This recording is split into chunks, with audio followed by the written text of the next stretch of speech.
Assalamualaikum warahmatullahi wabarakatuh. Apa kabar teman-teman semua? Semoga selalu dalam keadaan sehat walafiat.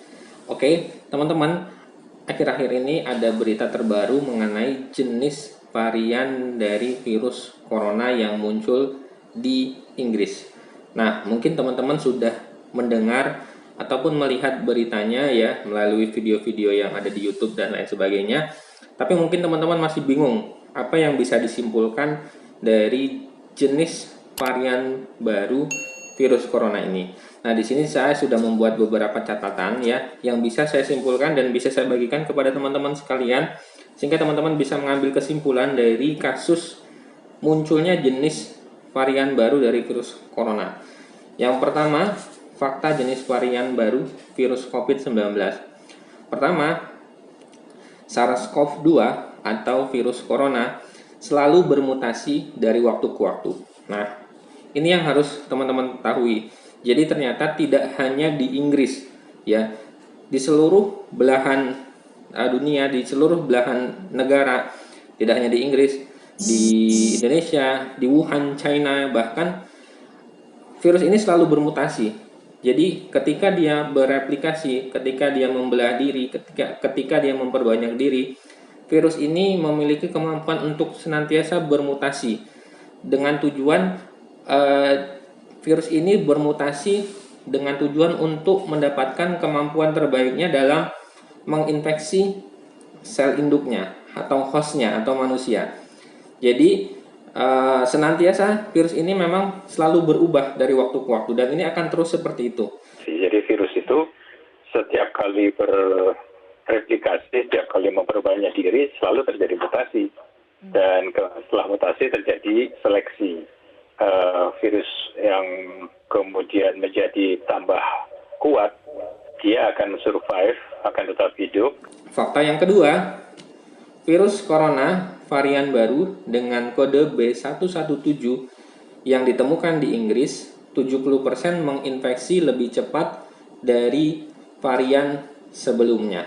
Nah, tapi dari data yang didapatkan ya belum ada data akurat, belum ada data yang didapatkan oleh pemerintah setempat yang menyebutkan bahwa virus varian terbaru ini menghasilkan gejala klinis, gejala penyakit yang jauh lebih berat dari varian sebelumnya. Jadi fakta yang baru didapatkan adalah virus varian baru ini dengan kode genetik B117 memiliki kemampuan menginfeksi 70% lebih cepat dari varian yang sebelumnya.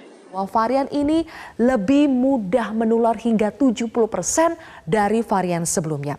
Namun sampai saat ini belum ada bukti apakah varian baru COVID-19 ini lebih parah dan lebih mematikan dari varian sebelumnya. Fakta yang ketiga, vaksin COVID-19 masih efektif dalam membentuk herd immunity atau daya tahan tubuh dalam mengenali virus corona.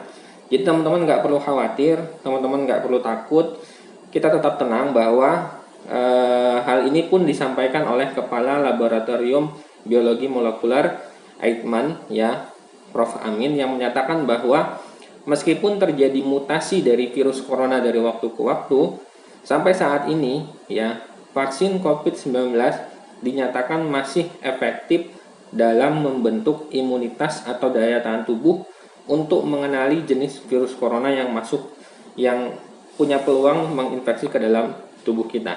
Jadi teman-teman nggak perlu khawatir. Mutasi yang juga ada di daerah RBD, ya, Receptor Binding Domain, yang menjadi sasaran utama vaksin, itu belum menyebabkan perubahan struktur dan fungsi dari RBD itu. Sehingga sampai saat ini mutasi yang terjadi belum mengganggu kinerja vaksin. Jadi vaksin yang dikembangkan sampai saat ini masih bisa dipergunakan. Yang keempat, ya, yang bisa disimpulkan atau faktanya adalah tetap patuhi protokol kesehatan, yaitu 3M, memakai masker, mencuci tangan, dan menjaga jarak. Jadi hal ini disampaikan meskipun vaksin COVID-19 sekarang sudah banyak dan sudah mulai akan disuntikkan kepada masyarakat Indonesia, tetap mencegah lebih baik daripada mengobati.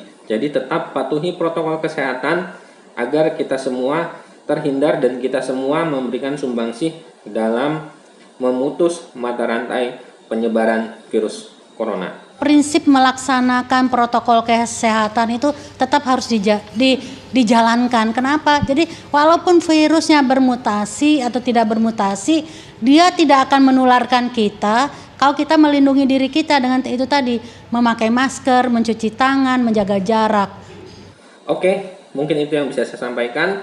Mudah-mudahan dengan video ini teman-teman nggak bingung lagi mengenai jenis atau varian baru dari virus corona yang ditemukan di Inggris.